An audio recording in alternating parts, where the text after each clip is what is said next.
This is our team, Christian Medical Association. On the front, you can see on the higher, it's warehouse team, and we have right now around 10-12 workers in warehouse, and total 28 workers in organization. More than 30 trainers involved in different projects, and around 100 volunteers. We don't have membership system yet, important word, and pray about us that we've been able to open this year this membership system, as all organizations should be functional. And we really believe and see how God is blessing us, and we like to tell that it's easier to follow God than looking for him. And we're really only following God because we just, oh, he's here, so we are going for him. Oh, he's here, so we are going for him. I'm going to share a little bit. You can interrupt me anytime as you want. We have 6 projects, and I'm going to a little bit share about that. My ministry started from mobile clinics, and I strongly believe it's the best combination of work and faith, work and church, to have a talent and not be an appendix in the church, because sometimes churches say like pastor, worship team, children ministry, and that all. Nothing exists, and you are either one of those 3 categories, sometimes small groups, but it's another. So, and sometimes professional, like we doctors, we don't have time to go to choir. It's taking a lot of time to be a good doctor, many shifts, and sometimes we are not like in the part of the body of Christ, and sometimes faithful Christian, they're lost because they can, or they are not good doctor, so they are spending more time sometimes in the ministry rather than growing in the profession. And this mobile clinic, I remember the first time when I did it, by the way, also with international mission, Americans that came, they also motivate people, us to do something, mobile clinics. And I remember from that time, I did everything wrong. Everything what is possible was to do wrong, I did it. But God did everything right. And it was all so obvious for me that even with so many my mistakes, the project in general impact, the feedbacks of people, unbelievers, people, the church, that some of the people never been in church, were so grateful, so life-changing perspective, like, oh, we saw the Protestant, that's bad one, but no, they're good people that love people and love God, and they're talking about their faith. So this is a great combination, especially it's needed after the war broke out, and on the occupied territories, we've been able to have 6 teams all over the country right now, with, as I mentioned, volunteers, doctors in their Saturday, Sunday time, going in dangerous places to serve. As it happened that we started to ask people to come, and you heard about our ES partnership, friendship, better to say, and we asked Dr. Chen to come. They supported us financially, the Christian Medical Mission, on the beginning of war, and said, what we can do more? And it's so good question. What we can do more? So I asked them, come. And from such small thing, it happened so goodly. As you know, we've been blessed to make offer to Taiwanese government for treating the burns. And why we should burn? Because it's really, really bad in Ukraine. I know that Taiwan had experience in burns. We didn't know, by the way, until we applied for the burns. We didn't know that you had history in 2015 with more than 500 cases. We didn't know about that. So it's kind of God provision that we've been able to detect this target, because many targets, many needs, houses, build hospital, different big needs. But we choose this one because by statistic, if you're gonna have massive injury, massive burn, more than 50% of the body, the probability of survival less than 20%. So you can understand as a doctor, it's not very lucky. 2 out of 10 will survive, or 8 out of 10 will die if they get massive burn. And the burns, as you can see, they not only military, not only war because of explosion, and I'm telling you, the phone is like fire. It's like a hell. Just to compare you, I like to tell everything in number because it's give us perspective. Europe promised us for last spring to give us 1 million artillery. For this time, they've been able to give like 300,000 artillery shells, bombs. France, the whole country, France, gave to us 3,000 artillery bombs per month now. Russia is producing for the year from 3 to 4 million.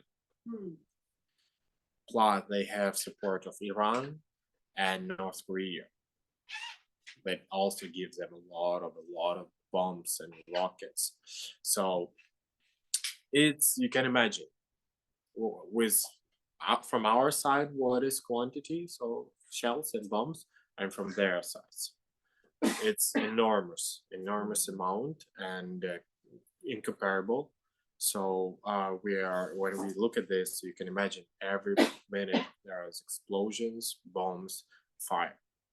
But not only that, also civilians, when they electricity cut-offs, they firing candles or generators, and sometimes they can explode and they can make a fire. And when children are playing with candle, those kind of things were happening too.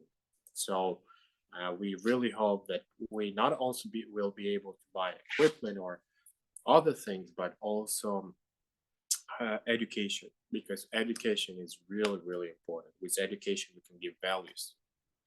And our goal is, especially as a Christian organization, not just to do the job, but to make impact, not just to show statistics, but feel the impact and changes what we can do by our values. Of course, a medical warehouse, humanitarian aid since first day, and that's why I'm really grateful Christian community, because this is very strong. Sometimes we think the church is weak, sometimes we think church is not active, and sometimes it's true, because we are lazy. We are not always thoughtful.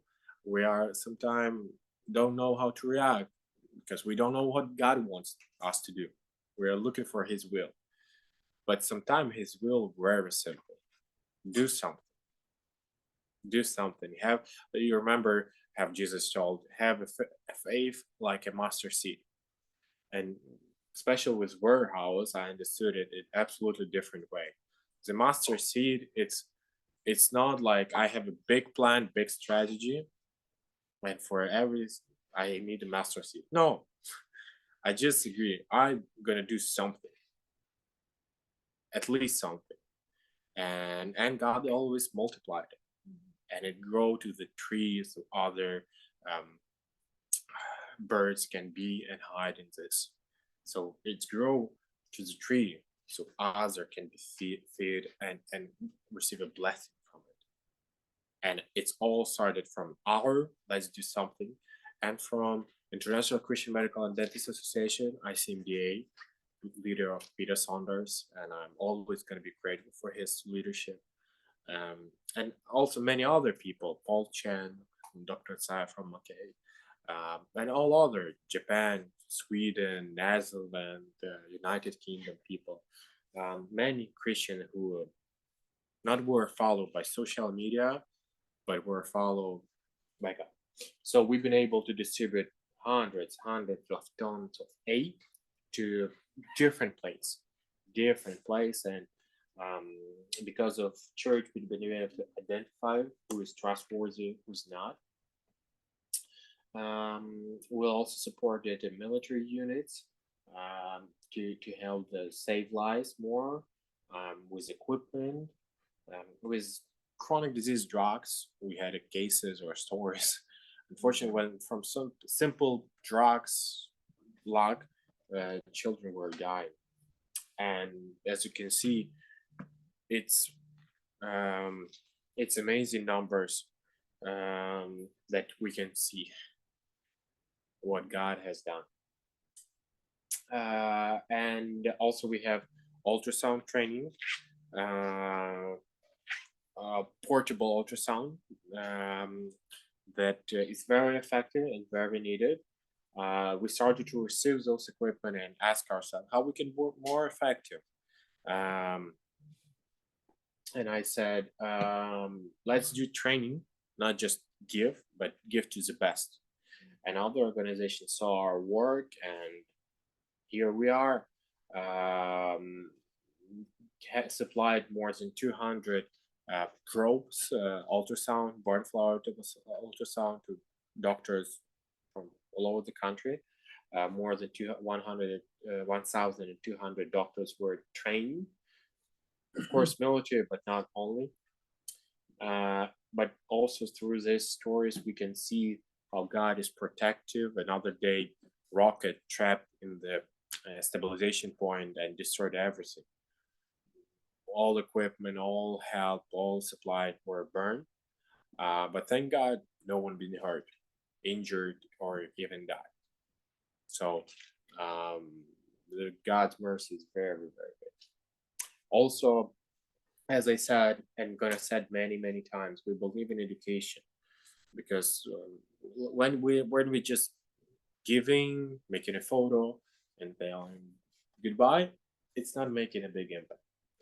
Or let's say antibiotics, you can bring best antibiotic, the most expensive, to infectious doctor, but if he's not gonna know how to use it, or is he corrupted doctor, you're gonna give them medicine and he's gonna be the same. Mm-hmm. But through education filter, you can detect who is this person, who is the personality, give him possibility to be changed, or give the possibility to see if he worthy. Of course, it's not a best filter, but we don't know better. We don't know better yet, and we can understand that we are changing slowly but surely, building a relationship, because that's what Jesus did. He decided to change people through a relationship, not sending just Bible information, not sending other person, angel, or supernatural experience. No, he came by himself, God, and said, I want to build a relationship with you. And through this relationship, you're going to be changed. You're going to be born again. And we believe we want that through education process, those doctors, international doctors and Ukrainian doctors, we're building a relationship and give opportunity to be changed. If Jesus said it's pretty good matter, why we have to die? So we started to send doctors all over the world also, because we have a friend, amazing doctors that help us, and Harvard School accepted, Massachusetts General Hospital, Brigham and Women Hospital accepted certain transplant doctors, Yale Medical School, Johns Hopkins, Mayo Clinic, top school in the world, that very, very good, and they've been able to meet wonderful people. And right now, those people, some of the military, some of them right now, this bold man, John Hopkins photo, is the deputy of the Minister of Health. The woman, she's director of the biggest ICU department in the country. So they're making decisions and changing their department or the whole Ministry of Health system based on this experience. Not only, but of course, it's a big part of their life. But of course, as you saw already, Taiwanese doctors were coming. We have another missions of plastic surgeons that are coming and helping to wounded soldiers. Also, we have Save Life Project. Hello. Training first aid, BLS to civilians and military. It's very important because it doesn't make sense to train surgery, prosthesis, rehabilitation, mental health support if the person is dead. So if we can save person and educate people, it's worth it. So and I'm telling you, this is extremely important knowledge. I think everyone has to know how to give first aid, especially in our conditions that we are living, when you can get a rocket any minute. And it's important because we have bad amputations. Evacuation is not 1 or 2 hours, but 6, 7, 15 hours. So when it's such long evacuation, the hand or leg that put it on tourniquet, pressure tourniquet, you understand that it's already, doesn't matter what happened with the injury, the leg is going to be dead. It's going to have to be amputated. So sometimes you understand, sometimes there's small injuries, minor injuries here, but people are, because of NATO standard, people are putting tourniquet here. We had one case, at least one that I know personally, when soldier had saw the blood and started to put a tourniquet on hand, and when he arrived to stabilization point, he was cutted, open the hand, and there was no injury. The blood was from his neck ahead. So he misunderstood, and he had to be amputated because it was more than 6 hours. So he lost his whole arm, just because of this small mistake.